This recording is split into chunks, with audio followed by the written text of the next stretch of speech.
नमस्ते बहनों, Punjab academy MP में आपका स्वागत है। कैसे हैं आप सब? उम्मीद करते हैं आप सब अच्छे होंगे और अपनी लगातार पढ़ाई कर रहे होंगे। आज हम देखेंगे महिला पर्यवेक्षक भर्ती 2025 के लिए जो हमारी अंतिम 15 दिनों की फुल तैयारी की सीरीज चल रही थी। ये आज उसका पार्ट 2 है। इससे पहले पार्ट 1 अपलोड कर दिया गया है। बहुत सी बहनों ने इस वीडियो को देख लिया है। इस वीडियो को देखने के बाद आप लोग पार्ट 1 भी देख लीजिएगा, जिससे आपके पोषण एवं स्वास्थ्य, मैनेजमेंट और बाल विकास सीडीपी तीनों टॉपिक कवर हो जाएंगे। आज के वीडियो में भी हम देखेंगे पोषण एवं स्वास्थ्य के क्वेश्चन, मैनेजमेंट के क्वेश्चन, बाल विकास सीडीपी के क्वेश्चन। इस सीरीज को फॉलो करने से आपके 175 अंक पक्के हो जाएंगे। इसलिए इस सीरीज को लगातार देखते रहिए। वीडियो को लाइक कर लीजिए, पंजाब अकेडमी एमपी को सब्सक्राइब कर लीजिए। पंजाब अकेडमी एमपी के टेलीग्राम चैनल से जुड़कर आप लोग इसकी पीडीएफ प्राप्त कर सकते हैं। अगर आप चाहते हैं कि सर हमको ऐसी कोई किताब दे दीजिए जिससे हमारा सिलेक्शन आसानी से हो जाए, उस किताब को पढ़ने से ही हमें कोई वीडियो ना देखना पड़े, बार बार उस एक ही किताब को पढ़े, जिससे हमारा सिलेक्शन हो जाए, तो इस प्रकार हमने एक ई बुक बनाई है, जिसके माध्यम से पूरा पीवाईक्यू बेस है। उत्तराखंड, राजस्थान, एमपी, छत्तीसगढ़, बिहार, उत्तर प्रदेश, जितने भी जहाँ जहाँ महिला पर्यवेक्षक भर्ती होती है सबके पीवाईक्यू बेस हमने एक जगह इकट्ठा कर दिए हैं, जिससे आपको कहीं ढूंढना न पड़े और लास्ट के 15 दिन में आसानी से आपका रिवीजन हो सके। इसलिए आप अगर लेना चाहती हैं तो नंबर नोट कर लीजिए, 73 89 11 76 70। ये व्हाट्सअप नंबर है, इसमें मैसेज कर कर आप लोग ई बुक को ले सकती हैं। चलिए शुरू करते हैं आज के वीडियो को।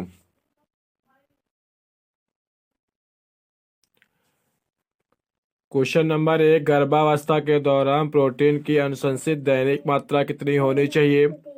40 ग्राम, 55 ग्राम, 75 ग्राम, 85 ग्राम। गर्भावस्था के दौरान प्रोटीन की अनुशंसित मात्रा, दैनिक मात्रा कितनी होनी चाहिए? इसका उत्तर होगा ऑप्शन सी, 75 ग्राम।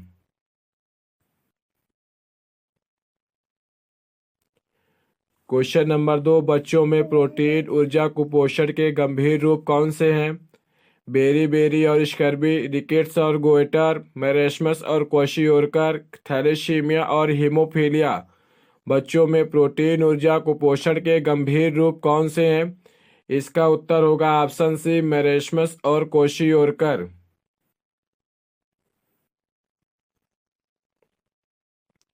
क्वेश्चन नंबर 3, भोजन से प्राप्त ऊर्जा को मापने की इकाई क्या है?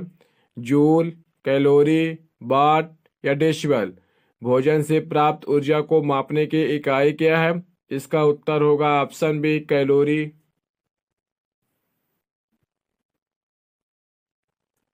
क्वेश्चन नंबर 4, शरीर में वसा के पाचन में कौन सा एंजाइम सहायक होता है? पेप्सिन, लाइपेज, अमाइलेज या ट्रिप्सिन। शरीर में वसा के पाचन में कौन सा एंजाइम सहायक होता है? इसका उत्तर होगा option B, lipase. Question number 5, शारीरिक विकास के लिए आवश्यक एमिनो एसिड कौन से होते हैं? आवश्यक और अनावश्यक, संतृप्त और असंतृप्त, विटामिन आधारित या आयरन युक्त। शारीरिक विकास के लिए आवश्यक एमिनो एसिड कौन से होते हैं? इसका उत्तर होगा ऑप्शन ए, आवश्यक और अनावश्यक।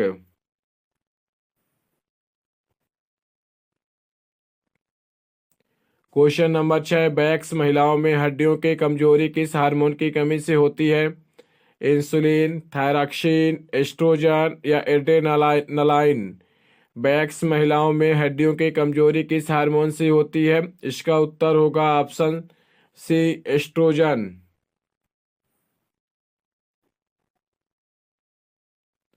क्वेश्चन नंबर 7, आयरन का अवशोषण बढ़ाने के लिए भोजन में किस विटामिन की उपस्थिति आवश्यक होती है? Vitamin A, vitamin C, vitamin D, vitamin K. Iron का अवशोषण बढ़ाने के लिए भोजन में किस विटामिन की आवश्यक उपस्थिति होती है? इसका किस विटामिन की उपस्थिति आवश्यक होती है? इसका उत्तर होगा ऑप्शन बी, विटामिन सी।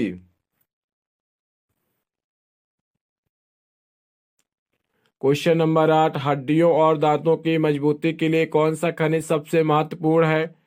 मैग्नीशियम, कैल्शियम, फास्फोरस या सल्फर। हड्डियों और दांतों की मजबूती के लिए कौन सा खनिज सबसे महत्वपूर्ण है? इसका उत्तर होगा ऑप्शन बी, कैल्शियम। सॉरी। शरीर में जल की मात्रा का संतुलन बनाए रखने वाला मुख्य खनिज कौन सा है? सोडियम, क्लोरीन, जिंक या मैग्नीज। शरीर में जल की मात्रा का संतुलन बनाए रखने वाला मुख्य खनिज कौन सा है? इसका उत्तर होगा option A sodium. Question number 10, मानव शरीर में कुल कितने अमीनो एसिड पाए जाते हैं? 10, 20, 30, 40। मानव शरीर में कुल कितने अमीनो एसिड पाए जाते हैं? इसका उत्तर होगा ऑप्शन बी 20। रक्त में ग्लूकोज का स्तर नियंत्रित करने वाला हार्मोन कौन सा है? इसका ऑप्शन देखिए, एड्रेनालाइन, इंसुलिन, थायरॉक्सिन या प्रोलैक्टिन। रक्त में ग्लूकोज का स्तर नियंत्रित करने वाला हार्मोन कौन सा है? इसका उत्तर होगा option B insulin. Question number 12, vitamin B12 की कमी से कौन सा रोग हो सकता है? स्कर्वी, पर्निशियस एनीमिया या गोइटर या रिकेट्स। विटामिन B12 की कमी से कौन सा रोग हो सकता है? इसका उत्तर होगा option B pernicious anaemia. Question number 13, गर्भावस्था में अधिक मात्रा में किस खनिज की आवश्यकता होती है? तांबा, मैग्नीशियम, फोलिक एसिड या जिंक। गर्भावस्था में अधिक मात्रा में किस खनिज की आवश्यकता होती है? इसका उत्तर होगा option C folic acid. Question number 14, नवजात शिशु का सामान्य वजन कितना होना चाहिए? 1.5 से 2 किलोग्राम, 2.5 किलोग्राम से 3.5 किलोग्राम, 3.5 किलोग्राम से 4.5 किलोग्राम, 4.5 किलोग्राम से 5.5 किलोग्राम। नवजात शिशु का सामान्य वजन कितना होना चाहिए? इसका उत्तर होगा ऑप्शन बी 2.5 किलोग्राम से 3.5 kilogram. Question number 15, vitamin D की कमी से कौन सा रोग हो सकता है? स्कर्वी, रिकेट्स, एनीमिया या डेंगू। विटामिन डी की कमी से कौन सा रोग हो सकता है? इसका उत्तर होगा option B rickets.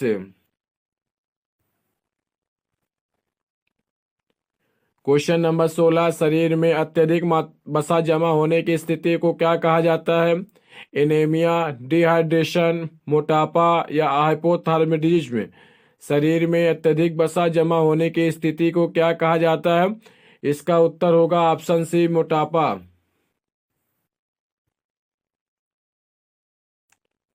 Question number 17, haemoglobin बनाने में कौन सा तत्व सहायक होता है? कैल्शियम, जिंक, आयरन या सोडियम। हीमोग्लोबिन बनाने में कौन सा तत्व सहायक होता है? इसका उत्तर होगा option C iron.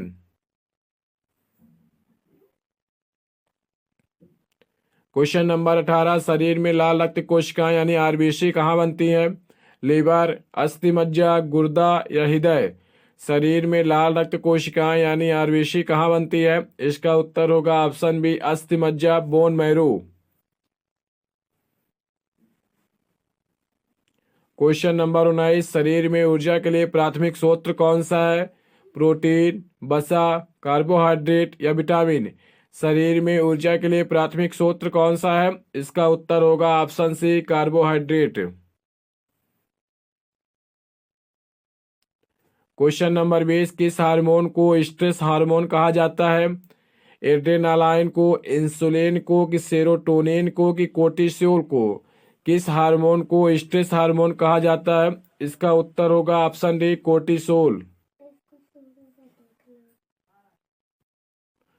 Question number 21, रक्तचाप को नियंत्रित करने में कौन सा खनिज सहायक होता है? आयोडीन, पोटेशियम, फास्फोरस या सल्फर। रक्तचाप को नियंत्रित करने में कौन सा खनिज सहायक होता है? इसका उत्तर होगा option B potassium. Question number 22, omega 3 fatty acid किसका प्रमुख स्रोत है? हरे पत्तीदार सब्जियां, मछली और अलसी के बीज, दूध और दही, सोयाबीन और मूंगफली। ओमेगा 3 फैटी एसिड किसका प्रमुख स्रोत है? इसका उत्तर होगा ऑप्शन बी मछली और अलसी के बीज। क्वेश्चन नंबर 23, शरीर में कैल्शियम के अवशोषण में कौन सा विटामिन मदद करता है? ऑप्शन देखिए, vitamin A, vitamin B12, vitamin D या विटामिन के। शरीर में कैल्शियम के अवशोषण में कौन सा विटामिन मदद करता है? इसका उत्तर होगा option C vitamin D. Question number 24, गर्भावस्था में आयरन की कमी से क्या हो सकता है? हाई ब्लड प्रेशर, मधुमेह, एनीमिया या हाइपरथायरॉयडिज्म। गर्भावस्था में आयरन की कमी से क्या हो सकता है? इसका उत्तर होगा option C, anaemia. Question number 25, शरीर में सबसे अधिक पाया जाने वाला प्रोटीन कौन सा है? केसिन, ग्लूटेन, कोलाजेन या एक्टिन। शरीर में सबसे अधिक पाया जाने वाला प्रोटीन कौन सा है? इसका उत्तर होगा ऑप्शन सी, कोलाजेन। ये थे 25 सवाल पोषण एवं स्वास्थ्य के। आगे हम देखेंगे मैनेजमेंट के 25 सवाल।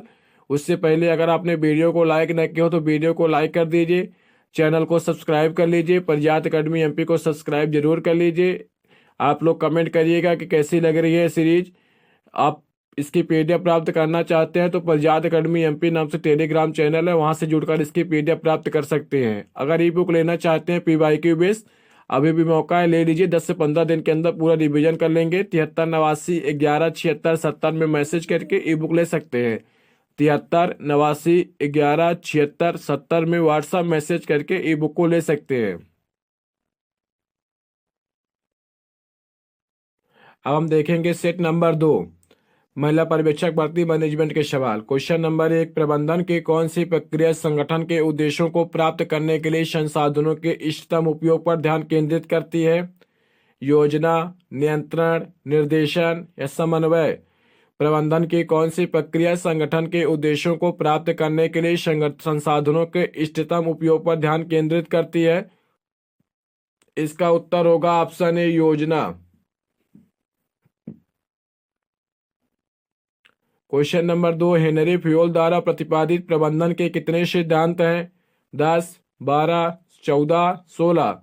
हेनरी फ्यूल द्वारा प्रतिपादित प्रबंधन के कितने सिद्धांत हैं? इसका उत्तर होगा ऑप्शन सी, 14।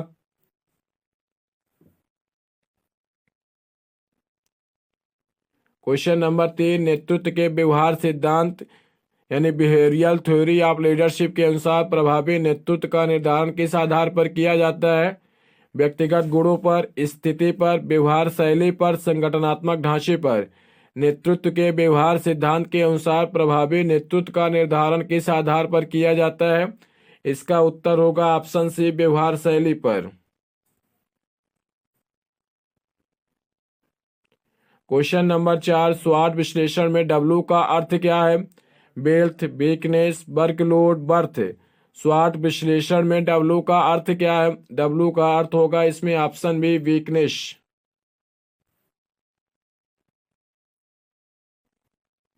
क्वेश्चन नंबर 5, किसी संगठन में परिवर्तन को लागू करने के लिए सबसे प्रभावी रणनीति कौन सी है? प्रतिरोध को अनदेखा करना, कर्मचारियों को शामिल करना, उन्हें शिक्षित करना, सख्त नियम लागू करना या बाहरी सलाहकारों को लाना। किसी संगठन में परिवर्तन को लागू करने के लिए सबसे प्रभावी रणनीति कौन सी है? इसका उत्तर होगा ऑप्शन बी, कर्मचारियों को शामिल करना और उन्हें शिक्षित करना। क्वेश्चन नंबर 6, प्रबंधन का कौन सा स्तर संगठन की दीर्घकालिक रणनीति को निर्धारित करता है? निचला स्तर, मध्यम स्तर, शीर्ष स्तर या परिचालन स्तर। प्रबंधन का कौन सा स्तर संगठन की दीर्घकालिक रणनीति निर्धारित करता है? इसका उत्तर होगा ऑप्शन सी, शीर्ष स्तर। क्वेश्चन नंबर 7, कौन सा नेतृत्व शैली कर्मचारियों को निर्णय लेने की प्रक्रिया में भाग देने की अनुमति देती है? स्वेच्छाकारी, लोकतांत्रिक, उदारवादी या नौकरशाही।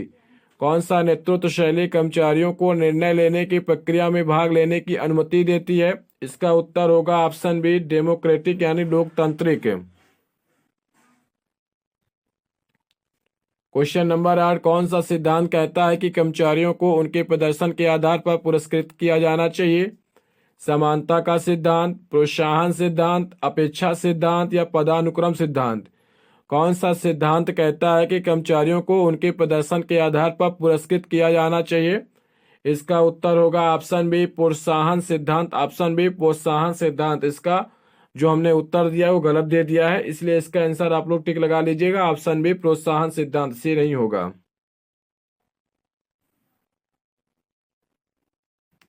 क्वेश्चन नंबर 9, कौन सा प्रबंधन सिद्धांत संगठनात्मक संरचना और अधिकार के विभाजन पर ध्यान केंद्रित करता है? वैज्ञानिक प्रबंधन, प्रशासनिक प्रबंधन, प्रणालीगत दृष्टिकोण या प्रेरणा सिद्धांत। कौन सा प्रबंधन सिद्धांत संगठनात्मक संरचना और अधिकार के विभाजन पर ध्यान केंद्रित करता है? इसका उत्तर होगा ऑप्शन बी, प्रशासनिक प्रबंधन।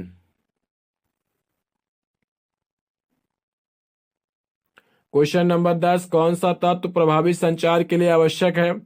केवल संदेश, संदेश प्रेषक और प्राप्तकर्ता, शोर का प्रभाव या केवल माध्यम?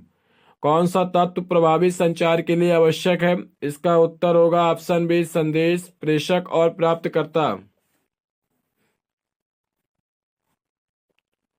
क्वेश्चन नंबर 11, मैक्स वेबर ने किस प्रकार के संगठनात्मक ढांचे का प्रतिपादन किया था?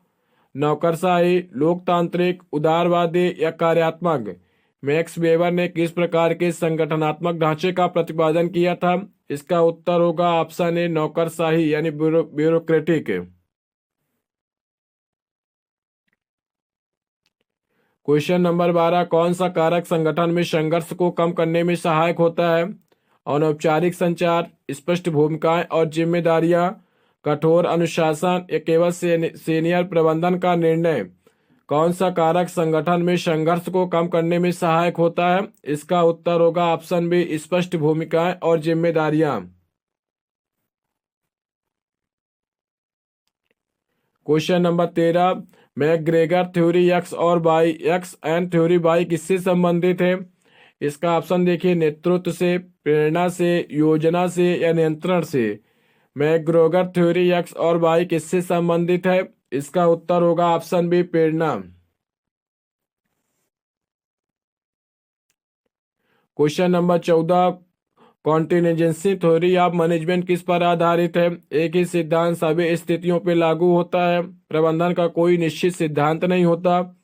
परिस्थितियों के अनुसार प्रबंधन शैली बदलती रहती है। सभी संगठन समान होते हैं।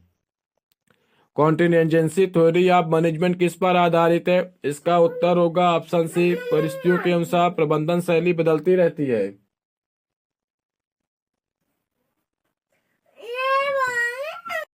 क्वेश्चन नंबर 15, निर्णय लेने की प्रक्रिया में पहला चरण कौन सा होता है? समाधान खोजना, समस्या की पहचान करना, वैकल्पिक समाधान चुनना या निर्णय लागू करना? निर्णय लेने की प्रक्रिया में पहला चरण कौन सा होता है? इसका उत्तर होगा ऑप्शन बी, समस्या की पहचान करना।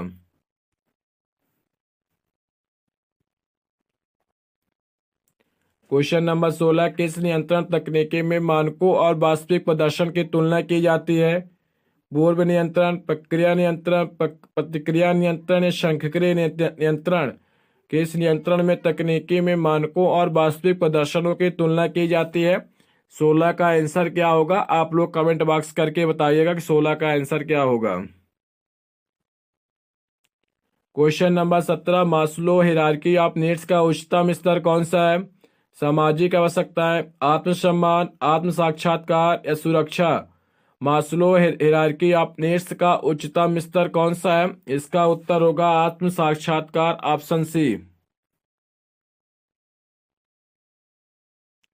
क्वेश्चन नंबर 18, किस प्रकार की योजना रणनीतिक दीर्घकालिक उद्देश्यों पर केंद्रित होती है? सामरिक योजना, परिचालन योजना, सामरिक नियंत्रण या आपातकालीन योजना?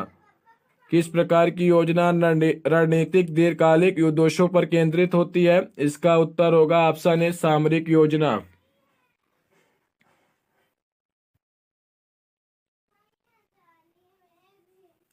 क्वेश्चन नंबर 19, किस संगठन संरचना में प्रोजेक्ट आधारित टीमों का उपयोग किया जाता है? मैट्रिक्स संरचना, कार्यात्मक संरचना, रेखीय संरचना या विभागीय संरचना? किस संगठन संरचना में प्रोजेक्ट आधारित टीमों का उपयोग किया जाता है?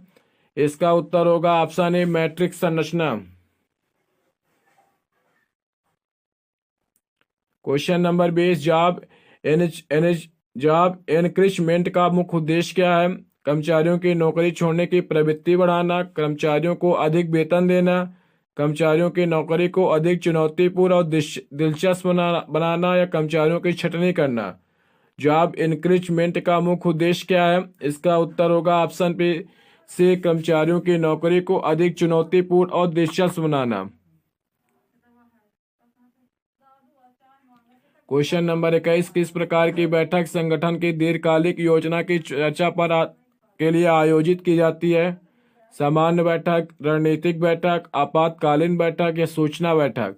किस प्रकार की बैठक संगठन की दीर्घकालिक योजना पर चर्चा के लिए आयोजित की जाती है? इसका उत्तर होगा ऑप्शन बी, रणनीतिक बैठक।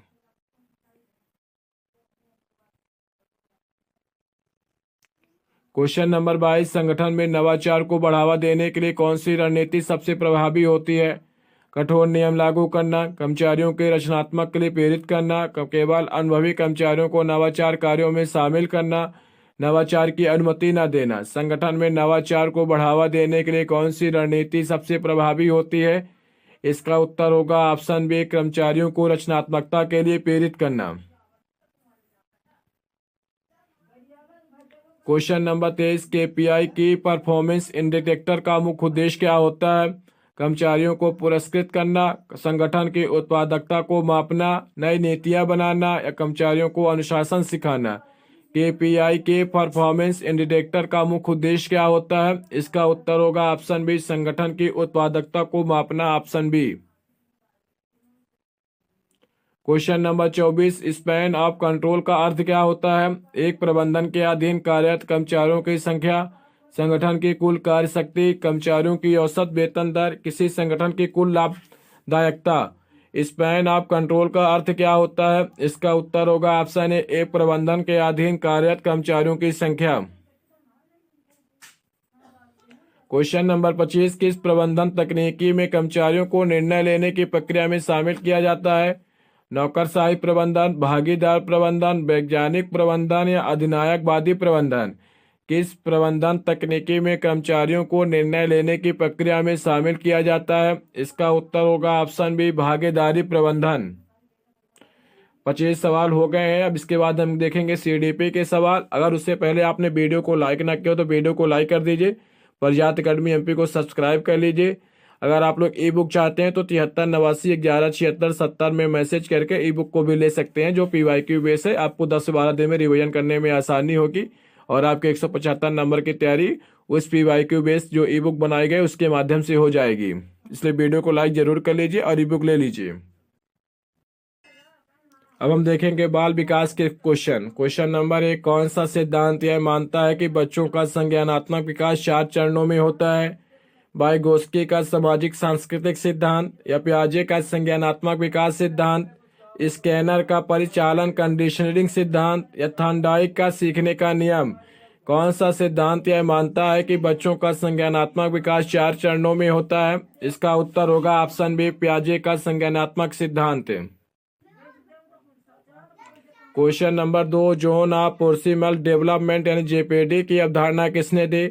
जॉन डेवी, वाइगोस्की, पियाजे, Skinner. Zone of proximal development ZPD की अवधारणा किसने दी? इसका उत्तर होगा ऑप्शन बी, वाइगोस्की। थॉर्नडाइक का लॉ ऑफ इफेक्ट यानी प्रभाव का नियम किससे संबंधित है? प्रेरणा, अधिगम, संज्ञानात्मक विकास, आत्म साक्षात्कार। थॉर्नडाइक का लॉ ऑफ इफेक्ट प्रभाव का नियम किससे संबंधित है? इसका उत्तर होगा ऑप्शन बी, अधिगम। क्वेश्चन नंबर 4, कौन सा सिद्धांत यह कहता है कि बच्चों के विकास में पर्यावरण और जैविक कारकों का समन्वय होता है? द्विसंज्ञानात्मक सिद्धांत, पारिस्थितिकी प्रणाली सिद्धांत, मनोवैज्ञानिक विकास सिद्धांत या सामाजिक अधिगम सिद्धांत। कौन सा सिद्धांत यह कहता है कि बच्चों के विकास में पर्यावरण और जैविक कारकों का समन्वय होता है? इसका उत्तर होगा ऑप्शन बी, पारिस्थितिकी प्रणाली सिद्धांत, ऑप्शन बी। क्वेश्चन नंबर 5, कौन सा सिद्धांत यह बताता है कि बच्चे पर्यावरण के अवलोकन द्वारा सीखते हैं? पियाजे का संज्ञानात्मक विकास सिद्धांत, बंदूरा का सामाजिक अधिगम सिद्धांत, कोहलबर्ग का नैतिक विकास सिद्धांत या थॉर्नडाइक का व्यवहारवाद। कौन सा सिद्धांत यह बताता है कि बच्चे पर्यावरण के अवलोकन द्वारा सीखते हैं? इसका उत्तर होगा ऑप्शन बी, बंदूरा का सामाजिक अधिगम सिद्धांत, option B. Question number 6, attachment theory यानी आसक्ति सिद्धांत किसने विकसित किया? एरिक्सन, जॉन बाउलबाई, वाइगोस्की या मास्लो। अटैचमेंट थ्योरी यानी आसक्ति का सिद्धांत किसने विकसित किया? इसका उत्तर होगा option B, John Bowlby. Question number 7, multiple intelligence यानी बहुबुद्धिमत्ता का सिद्धांत किसने दिया? पियाजे, गार्डनर, स्कैनर या फ्रायड? मल्टीपल इंटेलिजेंस यानी बहुबुद्धिमत्ता का सिद्धांत किसने दिया? इसका उत्तर होगा option B, Gardner.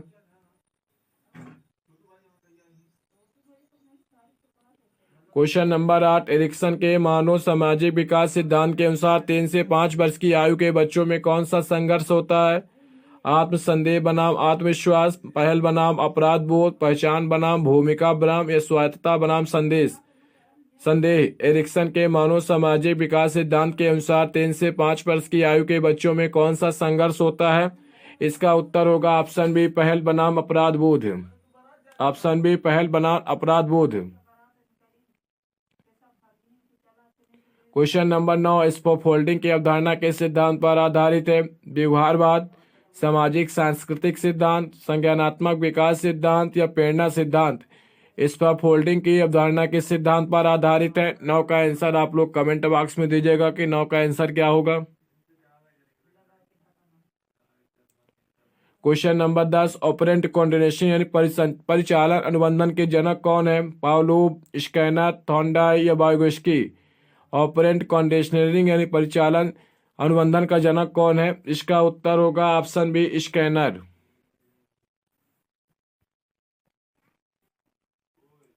Question number 11, कौन सा विकास का सिद्धांत यह बताता है कि बच्चों का नैतिक विकास 3 चरणों में होता है? पियाजे का संज्ञानात्मक विकास सिद्धांत, कोहलवर का नैतिक विकास सिद्धांत, फायड का मनोवैज्ञानिक विकास सिद्धांत, एरिक्सन का मनोसामाजिक विकास सिद्धांत? कौन सा विकास सिद्धांत यह बताता है कि बच्चों का नैतिक विकास 3 चरणों में होता है? इसका उत्तर होगा ऑप्शन बी, कोहलवर का नैतिक विकास सिद्धांत।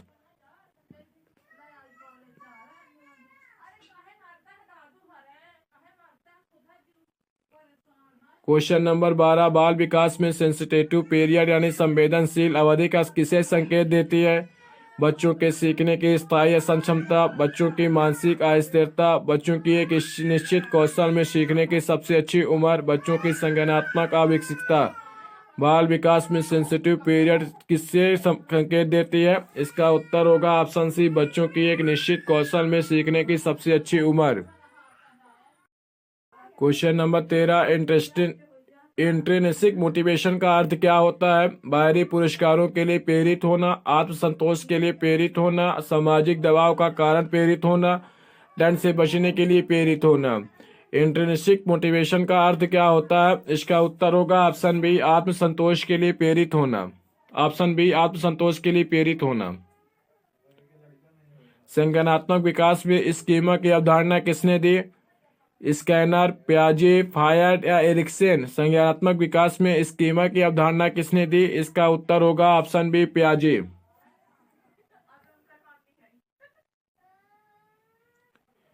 किस सिद्धांत के अनुसार बच्चों को अधिगम प्रक्रिया में सक्रिय भाग लेना चाहिए? व्यवहारवाद, निर्माणवाद, संज्ञानात्मक अधिगम सिद्धांत या जैविक विकास सिद्धांत? किस सिद्धांत के अनुसार बच्चों को अधिगम प्रक्रिया में भाग लेना चाहिए, सक्रिय भाग लेना चाहिए? इसका उत्तर होगा ऑप्शन सी, संज्ञानात्मक अधिगम सिद्धांत। इसका आंसर पीडीएफ में गलत दे दिया गया, टाइपिस्ट ने गलत लिख दिया, इसलिए इसका आंसर होगा ऑप्शन सी, संज्ञानात्मक अधिगम सिद्धांत। क्वेश्चन नंबर 16, मोंटेसरी मेथड का उपयोग क्या है? मोंटेसरी मेथड का मुख्य फोकस क्या है? सख्त अनुशासन, शिक्षा केंद्रित शिक्षण, स्वतंत्र अधिगम और अनुभवात्मक शिक्षा, केवल रटने की शिक्षा? मोंटेसरी मेथड का मुख्य फोकस क्या है? इसका उत्तर होगा ऑप्शन सी, स्वतंत्र अधिगम और अनुभवात्मक शिक्षक। क्वेश्चन नंबर 17, ईगोसेंट्रिज्म यानी आत्मकेंद्रिता के संज्ञानात्मक विकास अवस्था से संबंधित है? संवेदी मोटर, पूर्व संक्रियात्मकता, मूर्त संक्रियात्मकता, औपचारिक संक्रियात्मकता? एगोसेंट्रिज्म आत्मकेंद्रिता से संज्ञानात्मक विकास से संबंधित है। इसका उत्तर होगा ऑप्शन बी, पूर्व संक्रियात्मकता। किस प्रकार की सोच समस्या समाधान और नवाचार से जुड़ी होती है? अभिसारी सोच, अपसारी सोच, सतही सोच, यांत्रिक सोच? किस प्रकार की सोच समस्या समाधान और नवाचार से जुड़ी होती है? इसका उत्तर होगा ऑप्शन बी, अपसारी सोच। कौन सा तत्व बाल विकास पर सबसे अधिक प्रभाव डालता है? केवल अनुवांशिकता, पर्यावरण, केवल पर्यावरण, अनुवांशिकता और पर्यावरण दोनों, केवल माता पिता का व्यवहार। कौन सा तत्व बाल विकास पर सबसे अधिक प्रभाव डालता है? इसका उत्तर होगा ऑप्शन सी, अनुवांशिकता और पर्यावरण दोनों। क्वेश्चन नंबर 20, सेल्फ कॉन्सेप्ट यानी आत्म अवधारणा का निर्माण किस उम्र में शुरू होता है? शिशुअवस्था, प्रारंभिक बचपन, किशोरावस्था या वयस्कता? सेल्फ कॉन्सेप्ट यानी आत्म अवधारणा का निर्माण किस उम्र में शुरू होता है? इसका उत्तर होगा ऑप्शन बी, प्रारंभिक बचपन। क्वेश्चन नंबर 21, हिडन करिकुलम का क्या अर्थ है? पाठ्य पुस्तकों में छिपे हुए पाठ्यक्रम, अनौपचारिक शिक्षा जो विद्यालय में दी जाती है, गोपनीय पाठ्यक्रम, सरकार द्वारा निर्देशित पाठ्यक्रम। हिडन करिकुलम का क्या अर्थ है? इसका उत्तर होगा ऑप्शन बी, अनौपचारिक शिक्षा जो विद्यालय में दी जाती है, option B. Question number 22, IQ यानी बुद्धि लब्धि का परीक्षण किसने विकसित किया?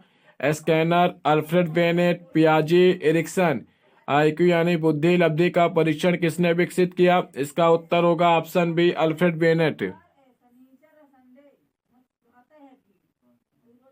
क्वेश्चन नंबर 23, कौन सा सिद्धांत यह बताता है कि बच्चों का विकास जैविक और पर्यावरणीय दोनों कारकों के परस्पर प्रभाव से होता है? वंशानुगत सिद्धांत, व्यवहारवादी सिद्धांत, पारिस्थितिकी प्रणाली सिद्धांत, सामाजिक अधिगम सिद्धांत। कौन सा सिद्धांत यह बताता है कि बच्चों का विकास जैविक और पर्यावरणीय दोनों कारकों के परस्पर प्रभाव से होता है? इसका उत्तर होगा ऑप्शन सी, पारिस्थितिकी प्रणाली सिद्धांत, ऑप्शन सी। क्वेश्चन नंबर 24, बालकों की भाषा सीखने की क्षमता को सर्वाधिक प्रभावित करने वाला कारक कौन है? बुद्धि लब्धि, माता पिता का शैक्षिक स्तर, सामाजिक परिवेश, विद्यालय की शिक्षण पद्धति।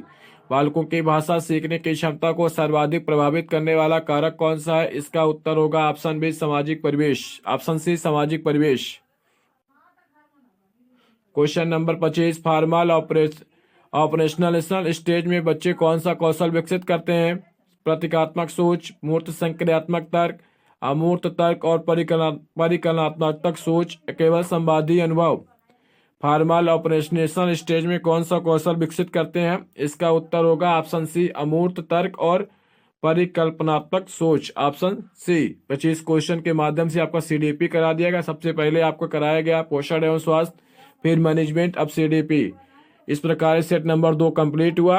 कल देखेंगे सेट नंबर 3 के सवाल। इस प्रकार कुल मिला के हम 900 क्वेश्चन कराएंगे, जिससे आपका पूरे टॉपिक रिवीजन हो जाएगा। इसलिए इस सीरीज को लगातार देखते रहिए। वीडियो को लाइक कर लीजिए, चैनल को सब्सक्राइब कर लीजिए। पंजाब अकेडमी एमपी के टेलीग्राम चैनल से जुड़कर आप लोग वहाँ इसकी पीडीएफ प्राप्त कर सकते हैं। 73 89 11 76 70 ये व्हाट्सअप नंबर है। इसमें मैसेज करके आप लोग ई बुक को ले सकते हैं, जो पोषण एवं स्वास्थ्य, मैनेजमेंट, सीडीपी, बाल विकास और की ई बुक है। मात्र जो 70 रुपये में अभी मिल रही है, आप लोग कमेंट करेंगे, मैसेज करेंगे, तुरंत आपको दे दी जाएगी। इसके माध्यम से आप पीवाईक्यू बेस के माध्यम से पूरा सीरीज का रिवीजन, पूरे क्वेश्चनों का रिवीजन कर सकते हैं, जिससे आपका 175 नंबर पक्के हो जाएंगे। कम समय है, जल्दी से अगर तैयारी पूरा करना चाहते हो तो इस पीवाईक्यू बेस को जरूर लगा लीजिए, क्योंकि भी आप हर जगह के पीवाईक्यू बेस से ही क्वेश्चन पूछता है। चलिए मिलते हैं अगले वीडियो में, तब तक वीडियो को लाइक कर लीजिए, चैनल को सब्सक्राइब कर लीजिएगा, कमेंट करके बताइएगा कि इस सीरीज के अलावा आपको कौन से टॉपिक के सवाल चाहिए जो आपको करा दिया जाए, जिससे आपका पेपर निकलने में आसानी हो। कमेंट करिएगा, वीडियो को लाइक कर लीजिए। पंजाब अकेडमी एमपी के टेलीग्राम चैनल से जुड़कर आप लोग इसकी पीडीएफ प्राप्त कर सकते हैं। धन्यवाद।